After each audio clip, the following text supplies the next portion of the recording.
আজকের ভিডিওতে দেখাবো কিভাবে পর্চা বা খতিয়ানের অনলাইন সার্টিফাইড কপি কালেক্ট করতে হয়। সো ভিডিওটি না টেনে প্রথম থেকে লাস্ট পর্যন্ত দেখুন। আপনি যদি আমাদের চ্যানেলে নতুন হয়ে থাকেন সেক্ষেত্রে নিত্য নতুন বিভিন্ন টপিক্সের উপরে, স্পেশালি আইটি রিলেটেড বিভিন্ন টপিক্সের উপরে ভিডিও দেখতে চাইলে আমাদের চ্যানেলটিকে সাবস্ক্রাইব করে সাথেই থাকতে পারেন। কীভাবে পর্চা বা খতিয়ানের অনলাইন সার্টিফাইড কপি কালেক্ট করতে হয়, তাহলে চলুন আমি আমার ল্যাপটপ থেকে দেখাচ্ছি কিভাবে আবেদনটি করা যায়। আপনি চাইলে আপনি আপনার মোবাইল থেকেও আবেদন করতে পারবেন, কিন্তু বড় স্ক্রিনে দেখার সুবিধার্থে আমি আমার ল্যাপটপ থেকে দেখাচ্ছি। শুরুতেই আমি গুগল ক্রোমে যাচ্ছি। আপনি যদি আপনার মোবাইল থেকে অ্যাপ্লিকেশন করে থাকেন সেক্ষেত্রে আপনি আপনার মোবাইল থেকে কোনো একটা ব্রাউজারে যাবেন। আমি গুগল ক্রোমে যেয়ে এখানে আমি ই পর্চা লিখতেছি। ই পর্চা লেখার পর এখানে লিঙ্কটা চলে আসছে, উপরে যে লিঙ্কটা আছে eporcha.gov.bd, এটাতে আমি প্রবেশ করতেছি। এই লিঙ্কটি আমি ভিডিওর ডেসক্রিপশন বক্সে দিয়ে রাখবো, সেখান থেকে ক্লিক করে আপনি ডিরেক্টলি যেতে পারবেন। ভূমি সেবার ওয়েবসাইটে আমি ঢুকলাম। এখন আমি সার্ভে খতিয়ানটা বের করব। সার্ভে খতিয়ানে আমি ক্লিক করলাম। ক্লিক করার পর এখানে হচ্ছে আমি বিভাগ সিলেক্ট করব। বিভাগ সিলেক্ট করার পর আমি এখান থেকে আমি আমার ডিস্ট্রিক্টটি খুঁজে বের করব। আমি আমার জেলা সিলেক্ট করব। আমি আমার উপজেলা সিলেক্ট করছি এবং আমি যেহেতু আরএস খতিয়ানের অনলাইন সার্টিফাইড কপি বের করতে চাচ্ছি সেহেতু আমি আরএস খতিয়ানে ক্লিক করছি। এখন হচ্ছে আমি আমার মৌজাটা সিলেক্ট করব। আপনি আপনার মৌজা এখান থেকে সিলেক্ট করবেন। এখন দেখেন আপনার খতিয়ানের তালিকা চলে আসছে। এখান থেকে আপনি ডিরেক্টলি আপনার খতিয়ানটা টাইপ করে এখানে খতিয়ান নং বসায়া আপনি সিলেক্ট করতে পারবেন।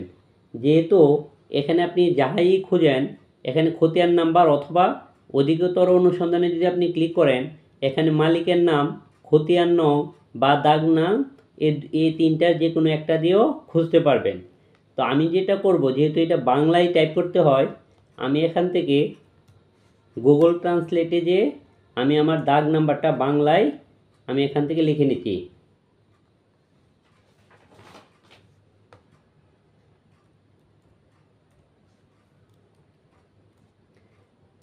দাগ নাম্বারটা আমি কপি করলাম। কপি করে এখানে দাগ নাম্বারের জায়গায় আমি বসিয়ে আমি সিলেক্ট করলাম। এখন হচ্ছে আমার কি হচ্ছে, অনেকগুলো এই দাগের অনেকগুলো খতিয়ান চলে আসছে। আমি যে খতিয়ানটা চাচ্ছি সেই খতিয়ানটা এখান থেকে খুঁজে নিব। আমি এটা চাচ্ছি।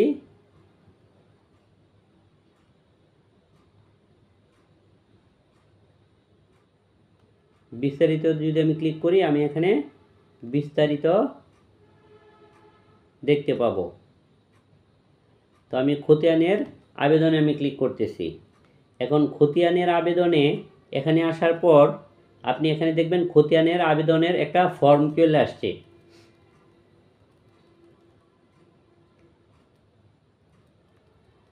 চলে আসার পরে এখানে দেখেন জাতীয় পরিচয়পত্র নং, জাতীয় পরিচয়পত্র নং এখানে আপনি টাইপ করবেন। আমি আমার জাতীয় পরিচয়পত্রের নাম্বার দিয়ে দিচ্ছি। এখন হচ্ছে জন্ম তারিখ, আপনি আপনার এনআইডির তথ্য অনুসারে জন্ম তারিখটা দিবেন। মাস সিলেক্ট করে ডেট সিলেক্ট করে এখানে দিবেন, তাহলে চলে আসছে। আপনার নামটা এখানে টাইপ করবেন। আমি আমার নামটা দিয়ে দিচ্ছি। এখন হচ্ছে আপনার মোবাইল নাম্বার দিয়ে দিবেন। এই জায়গায় দেখেন যোগফল প্রদান করুন, 21 + 3 এটা হবে 24। তারপরে হচ্ছে এখানে একটা যাচাই করুন, এখানে ক্লিক করবেন। তাহলে হচ্ছে আপনার এনআইডিটা যাচাই করে নেবে সঠিক হয়েছে। জাতীয় পরিচয়পত্র সফলভাবে যাচাই করা হয়েছে। এখন আমি ওকে দিলাম। এখানে হচ্ছে আপনি আপনার ইমেল আইডিটা দিয়ে দিবেন। আমি আমার ইমেলটা দিলাম। এবার হচ্ছে আমি যেহেতু আবেদন করব সার্টিফাইড কপি, তাহলে আমি এখানে সার্টিফাইড কপি ক্লিক করব। ক্লিক করার পরে দেখেন এখানে বলে দিচ্ছে কি প্রদানের সময়সীমা 7 দিন, সম্ভাব্য তারিখ বলতেছে 12 তারিখ, ফি হচ্ছে 100 টাকা। আপনি যদি অনলাইন কপি নেন সেক্ষেত্রে সাথে সাথে পেয়ে যাবেন, আর সার্টিফাইড কপিটার জন্য 7 দিন অপেক্ষা করতে হবে, কিন্তু ফি সেম। ওকে, তো আমি টাকাটা যেহেতু নগদে দেব, আমি নগদ সিলেক্ট করতেছি। এখন হচ্ছে সেবা প্রদানের পদ্ধতি হচ্ছে এখানে আছে, একটা হচ্ছে অফিস কাউন্টার, একটা হচ্ছে ডাকযোগ। আমি ডাকযোগে যেহেতু দিব সেইখানে এখানে দেখেন 100 টাকার সাথে 40 টাকা পোস্ট ফি চলে আসছে, তাহলে মোট 140 টাকা। তারপরে এখানে দেখেন সেবা প্রদানের স্থান দেশের অভ্যন্তরে না দেশের বাইরে, আমি দেশের অভ্যন্তরে আমি সিলেক্ট করলাম। ঠিক আছে, এবার হচ্ছে আমি কি করব দেখেন, নগদ দিয়ে দিব, এই জন্য আমি নগদ সিলেক্ট করলাম। 9+1 10 দিয়ে আমি পরবর্তী ধাপে আমি ক্লিক করলাম। এখন হচ্ছে আপনি আপনার নগদের মোবাইল অ্যাকাউন্টটা এখানে দিবেন। এখানে দেখেন টোটাল 142 টাকা আসছে, আমি প্রসিডে ক্লিক করলাম। এবার হচ্ছে একটা ওটিপি আসছে, সেই ওটিপিটা এখান থেকে দিতে হবে। আপনার মোবাইলে ওটিপিটা চলে আসছে, সেই ওটিপিটা এখান থেকে দেখে নেবেন। ওটিপিটা বসালাম, এবার হচ্ছে আমি প্রসিডে ক্লিক করতেছি। এখন হচ্ছে আমার পিন নাম্বার যেটা আছে সেই পিন নাম্বারটা এখানে টাইপ করে দিলাম, প্রসিডে ক্লিক করলাম। এখন হচ্ছে দেখেন আবেদনটি গ্রহণ করা হয়েছে। ওকে, আমি এখানে প্রিন্ট ক্লিক করলাম। এখন হচ্ছে আমি এটা সেভ করে রাখবো, আমার হয়ে গেল। এখন হচ্ছে আমার আবেদন কমপ্লিট হয়ে গেছে। সো এভাবে আপনি আপনার পর্চার সার্টিফাইড কপি যদি অনলাইনে কালেক্ট করতে চান এভাবে কালেক্ট করতে পারেন। আমার মনে হয় এভাবে অনলাইনে সার্টিফাইড কপিটা কালেক্ট করাই ভালো।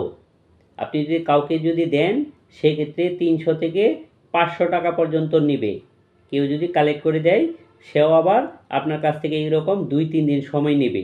এইভাবে আপনি আপনার পর্চার সার্টিফাইড কপি অনলাইন থেকে কালেক্ট করতে পারবেন। আজ এই পর্যন্তই, অন্য কোনো দিন অন্য কোনো টপিকস নিয়ে আবার কথা বলবো। সেই পর্যন্ত ভালো থাকুন।